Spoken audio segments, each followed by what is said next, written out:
Ndugu wazazi, nawapongeza sana kwa kuitikia wito wa kufika kwenye kikao. Mafanikio ya mtoto kitaaluma hayawezi kupatikana kwa juhudi za shule pekee, bali kwa ushirikiano mkubwa kati ya mzazi na mwalimu. Ni wajibu wetu sote kusimamia watoto wetu, kuwahimiza kuwa na juhudi katika masomo yao ya sekondari, ili waweze kupata ufaulu mzuri watakapomaliza elimu hii. Tunapaswa kuwalea watoto wawe na nidhamu, wajitenge na makundi yasiyofaa katika jamii, kama vile uvutaji sigara na tabia hatarishi zinazoathiri maadili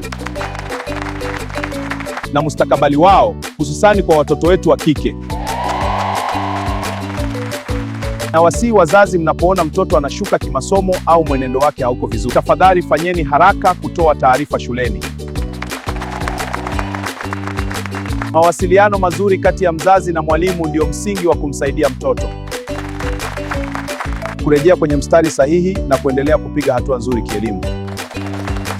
Kwa pamoja tushirikiane kumjenga mtoto bora wa leo na kiongozi bora wa kesho. Asanteni sana kwa kunisikiliza.